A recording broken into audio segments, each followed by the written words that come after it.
شروع اللہ کا نام لے کر جو بڑا مہربان نہایت رحم والا ہے۔ حامیم، یہ کتاب رحمان الرحیم کی طرف سے اتری ہے، ایسی کتاب جس کی آیتیں جدا جدا بیان کی گئی ہیں، یعنی قرآن عربی، ان لوگوں کے لیے جو سمجھ رکھتے ہیں، جو بشارت بھی سناتا ہے اور خوف بھی دلاتا ہے، لیکن ان میں سے اکثر نے منہ پھیر لیا اور وہ سنتے ہی نہیں، اور کہنے لگے کہ جس چیز کی طرف تم ہمیں بلاتے ہو اس کی طرف سے ہمارے دل پردوں میں ہیں، اور ہمارے کانوں میں بوجھ یعنی بہرا پن ہے، اور ہمارے اور تمہارے درمیان ایک پردہ ہے، تو تم اپنا کام کرو، ہم اپنا کام کرتے ہیں۔ کہہ دو کہ میں بھی آدمی ہوں جیسے تم، ہاں مجھ پر یہ وحی آتی ہے کہ تمہارا معبود ایک ہی معبود ہے، تو سیدھے اسی کی طرف متوجہ رہو اور اسی سے مغفرت مانگو۔ اور مشرکوں پر افسوس ہے جو زکوٰۃ نہیں دیتے اور وہ آخرت کے بھی منکر ہیں۔ جو لوگ ایمان لائے اور عمل نیک کرتے رہے ان کے لیے ایسا ثواب ہے جو ختم ہی نہ ہو۔ کہو کیا تم اس ذات کا انکار کرتے ہو جس نے زمین کو 2 دن میں پیدا کیا اور بتوں کو اس کا مد مقابل بناتے ہو؟ وہی تو تمام جہانوں کا مالک ہے، اور اسی نے زمین میں اس کے اوپر پہاڑ بنائے اور زمین میں برکت رکھی اور اس میں سامان معیشت مقرر کیا، سب 4 دن میں، اور تمام طلبگاروں کے لیے یکساں۔ پھر وہ آسمان کی طرف متوجہ ہوا جبکہ وہ دھواں تھا، تو اس نے اس سے اور زمین سے فرمایا کہ دونوں آؤ، خواہ خوشی سے خواہ ناخوشی سے۔ انہوں نے کہا کہ ہم خوشی سے آتے ہیں۔ پھر اس نے 2 دن میں 7 آسمان بنائے اور ہر آسمان میں اس کے کام کا حکم بھیجا، اور ہم نے آسمان دنیا کو چراغوں یعنی ستاروں سے سجایا اور شیطانوں سے محفوظ رکھا۔ یہ اسی زبردست باخبر کے مقرر کیے ہوئے اندازے ہیں۔ پھر اگر یہ منہ پھیر لیں تو کہہ دو کہ میں تم کو ایسی چنگھاڑ کے عذاب سے آگاہ کرتا ہوں جیسے عاد اور سمود پر چنگھاڑ کا عذاب آیا تھا، جب ان کے پاس پیغمبر ان کے آگے اور پیچھے سے آئے کہ اللہ کے سوا کسی کی عبادت نہ کرو، تو وہ کہنے لگے کہ اگر ہمارا پروردگار چاہتا تو فرشتے اتار دیتا، سو جو تم دے کر بھیجے گئے ہو ہم اس کو نہیں مانتے۔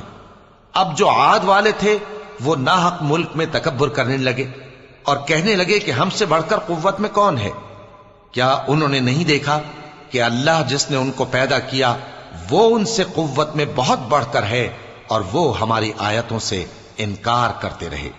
تو ہم نے بھی ان پر نحوست کے دنوں میں زور کی آندھی چلائی تاکہ ان کو دنیا کی زندگی میں ذلت کے عذاب کا مزہ چکھا دیں، اور آخرت کا عذاب تو بہت ہی ذلیل کرنے والا ہے، اور اس روز ان کو مدد بھی نہ ملے گی۔ اور جو سمود والے تھے ان کو ہم نے سیدھا رستہ دکھا دیا تھا، مگر انہوں نے ہدایت کے مقابلے میں اندھا رہنا پسند کیا، تو ان کے اعمال کی سزا میں ذلت کے عذاب کی کڑک نے ان کو آ پکڑا۔ اور جو ایمان لائے اور پرہیزگار رہے ان کو ہم نے بچا لیا۔ اور جس دن اللہ کے دشمن دوزخ کی طرف اکٹھے کیے جائیں گے پھر ان کی الگ الگ جماعتیں بنائی جائیں گی، یہاں تک کہ جب دوزخ کے پاس پہنچ جائیں گے تو ان کے کان اور آنکھیں اور کھالیں یعنی دوسرے اعضاء ان کے خلاف ان کے اعمال کی شہادت دیں گے، اور وہ اپنی کھالوں یعنی اعضاء سے کہیں گے کہ تم نے ہمارے خلاف کیوں شہادت دی؟ وہ کہیں گی کہ جس اللہ نے سب چیزوں کو نطق بخشا اسی نے ہم کو بھی گویائی دی، اور اسی نے تم کو پہلی بار پیدا کیا تھا اور اسی کی طرف تم لوٹائے جا رہے ہو۔ اور تم اس بات کے خوف سے تو پردہ نہیں کرتے تھے کہ تمہارے کان اور تمہاری آنکھیں اور کھالیں تمہارے خلاف شہادت دیں گی، بلکہ تم یہ خیال کرتے تھے کہ اللہ کو تمہارے بہت سے اعمال کی خبر ہی نہیں، اور اسی خیال نے جو تم اپنے پروردگار کے بارے میں رکھتے تھے تم کو ہلاک کر دیا اور تم خسارہ پانے والوں میں ہو گئے۔ اب اگر یہ صبر کریں گے تو بھی ان کا ٹھکانہ دوزخ ہی ہے، اور اگر توبہ کریں گے تو ان کی توبہ قبول نہیں کی جائے گی۔ اور ہم نے ان کے ایسے ساتھی بنائے جنہوں نے ان کے اگلے اور پچھلے اعمال ان کو عمدہ کر دکھائے تھے، اور جنات اور انسانوں کی جماعتیں جو ان سے پہلے گزر چکی ان پر بھی اللہ کے عذاب کا وعدہ پورا ہو گیا۔ بے شک یہ نقصان اٹھانے والے ہیں۔ اور کافر کہنے لگے کہ اس قرآن کو سنا ہی نہ کرو، اور جب پڑھنے لگے تو شور مچا دیا کرو تاکہ تم غالب رہو۔ سو ہم بھی کافروں کو سخت عذاب کے مزے چکھائیں گے اور ان کے برے اعمال کی جو وہ کرتے تھے سزا دیں گے۔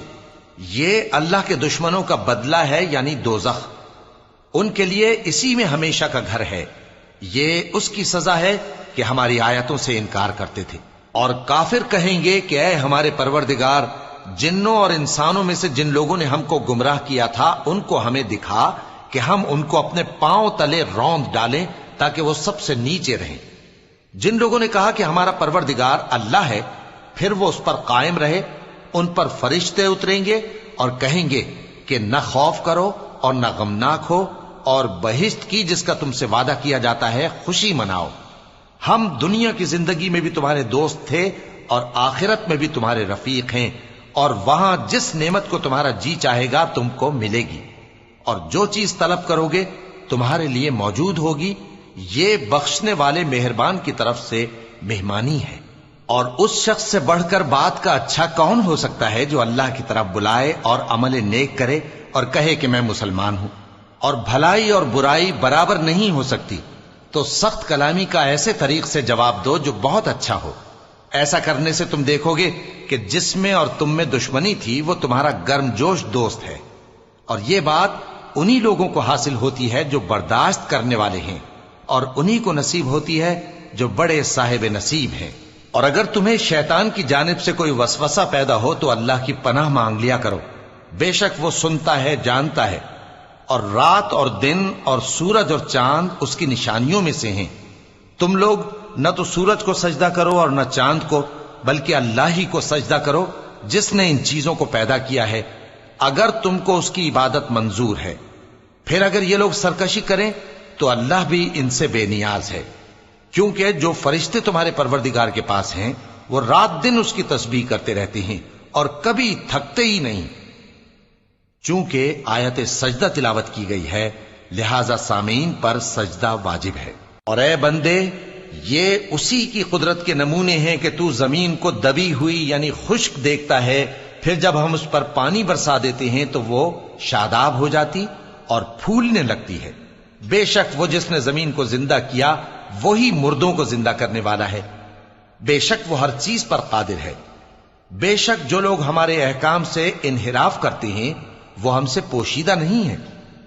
بھلا جو شخص دوزخ میں ڈالا جائے وہ بہتر ہے یا وہ جو قیامت کے دن بے خوف ہو کر آئے؟ تو خیر، جو چاہو سو کر لو، جو کچھ تم کرتے ہو وہ اس کو دیکھ رہا ہے۔ جن لوگوں نے نصیحت کو نہ مانا جب وہ ان کے پاس آئی، حالانکہ یہ تو ایک عالی رتبہ کتاب ہے، اس میں جھوٹ کا دخل نہ آگے سے ہو سکتا ہے نہ پیچھے سے۔ یہ کتاب حکمت والے، خوبیوں والے کی اتاری ہوئی ہے۔ اے پیغمبر، تم سے وہی باتیں کہی جاتی ہیں جو تم سے پہلے پیغمبروں سے بھی کہی گئی تھیں۔ بے شک تمہارا پروردگار بخش دینے والا بھی ہے اور عذاب علیم دینے والا بھی۔ اور اگر ہم اس قرآن کو غیر عربی زبان میں نازل کرتے تو یہ لوگ کہتے کہ اس کی آیتیں ہماری زبان میں کیوں کھول کر بیان نہیں کی گئیں؟ کیا خوب کہ قرآن تو عجمی اور مخاطب عربی۔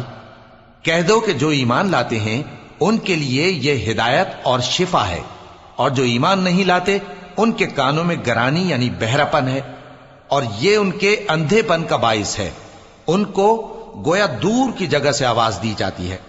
اور ہم نے موسیٰ کو کتاب دی، پھر اس میں اختلاف کیا گیا، اور اگر تمہارے پروردگار کی طرف سے ایک بات پہلے نہ ٹھہر چکی ہوتی تو ان میں فیصلہ کر دیا جاتا۔ اور یہ اس قرآن کی طرف سے بڑے بھاری شک میں پڑے ہیں۔ جو نیک کام کرے گا تو اپنے لیے، اور جو برے کام کرے گا تو ان کا ضرر اسی کو ہوگا، اور تمہارا پروردگار بندوں پر ظلم کرنے والا نہیں۔ قیامت کے علم کا حوالہ اسی کی طرف دیا جاتا ہے، یعنی قیامت کا علم اسی کو ہے۔ اور نہ تو پھل غلافوں سے نکلتے ہیں اور نہ کوئی مادہ حاملہ ہوتی ہے اور نہ جنتی ہے مگر اس کے علم سے۔ اور جس دن وہ ان کو پکارے گا اور کہے گا کہ میرے شریک کہاں ہیں، تو وہ کہیں گے کہ ہم تجھ سے عرض کرتے ہیں کہ ہم میں سے کسی کو ان کی خبر ہی نہیں، اور جن کو پہلے وہ اللہ کے سوا پکارا کرتے تھے سب ان سے گم ہو جائیں گے، اور وہ یقین کر لیں گے کہ ان کے لیے کوئی راہ فرار نہیں۔ انسان بھلائی کی دعائیں کرتا کرتا تو تھکتا نہیں، اور اگر اس کو تکلیف پہنچ جاتی ہے تو نا امید ہو جاتا ہے، آس توڑ بیٹھتا ہے۔ اور اگر تکلیف پہنچنے کے بعد ہم اس کو اپنی رحمت کا مزہ چکھاتے ہیں تو کہتا ہے کہ یہ تو میرا حق تھا، اور میں نہیں خیال کرتا کہ قیامت برپا ہو۔